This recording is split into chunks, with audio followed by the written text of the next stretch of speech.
అలా అండి. ఇక నేనైతే మునిగ మామిడి చారు చేస్తాను.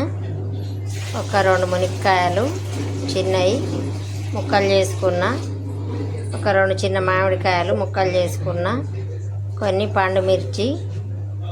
ఇప్పుడు ఇవి మొత్తం గిన్నెలు వేసుకొని ఉడకబెట్టుకుంటా.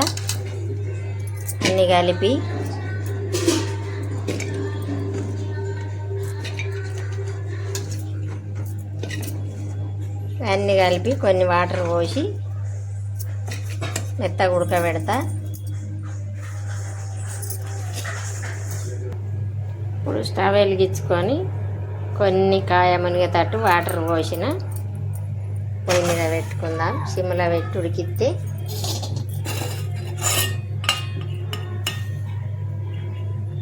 మెత్తగా ఉడకాలి. ఇవి ఉడికేదాకా మూత పెడతా.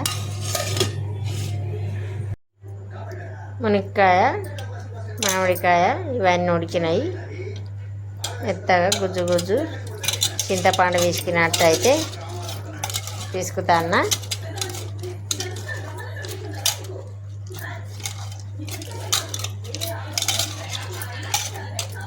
చింతపండు చారు చేసినట్టు మొత్తం ఇవి మునక్కాయలను, మామిడికాయ, పచ్చిమిర్చి అన్నీ మొత్తం తుక్కు తుక్కు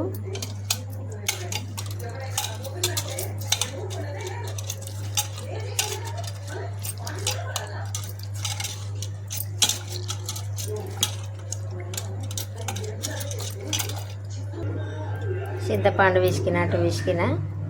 ఇక చారు అయితే రెడీ అయింది.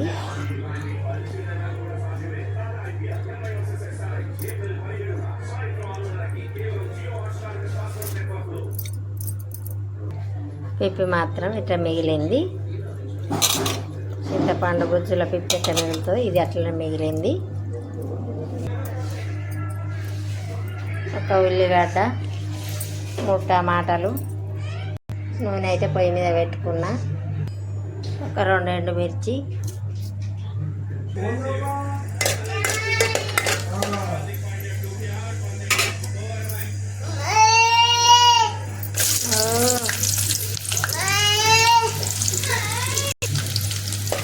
ఉల్లిగడ్డ తాలింపుకి వేసిన, ఎండుమిర్చి వేసిన, ఒక 4 పచ్చిమిర్చి,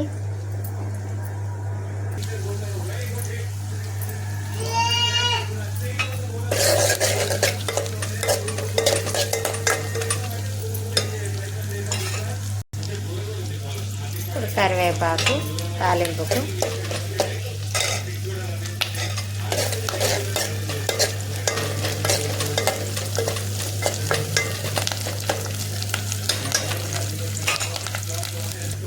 ఇప్పుడు కొంచెం నూనెలనే పసుపు వేసిన కలర్ కోసం.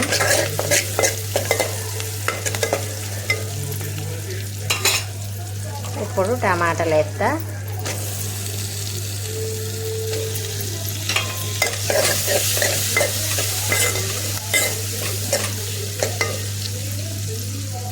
టమాటా కొంచెం ఉడకాలి. ఉడికేదాకా మూత పెడతా. లైట్గా కొంచెం కారప్పొడి వేసిన. మధ్య మధ్యలో టమాటా ఉడుకుతాచి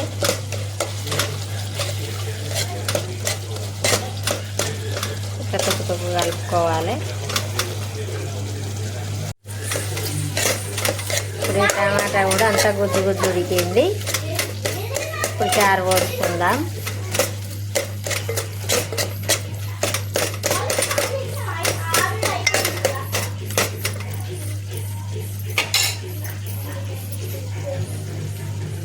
ఇప్పుడు చారు పోస్తాను.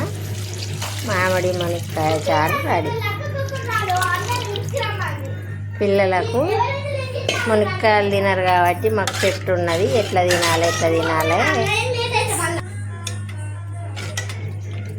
ఇళ్ళకు తినబెట్టాలని ఆలోచన వచ్చి ఈ విధంగా చేసిన. పులుపు కోసం మామిడికాయ, టమాటా వేసిన.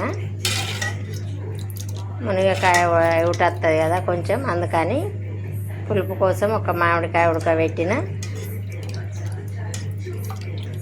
2 టమాటాలు, ఇప్పుడు సరిపడా ఉప్పు వేస్తా.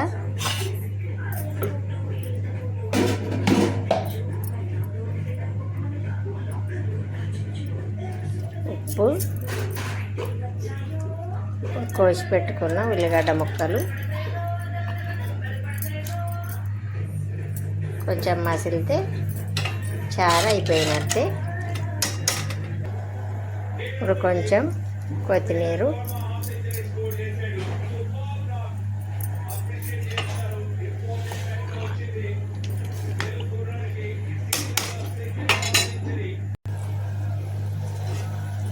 చారు అయితే మసులుతుంది.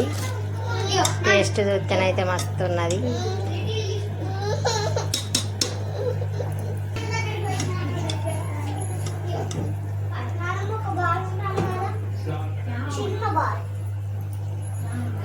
ఇట్లా తీసి పెడితే పిల్లలకు పెడితే చాలా టేస్ట్గా తింటారండి. మీరు కూడా ఒకసారి వీలైతే ట్రై చేయండి.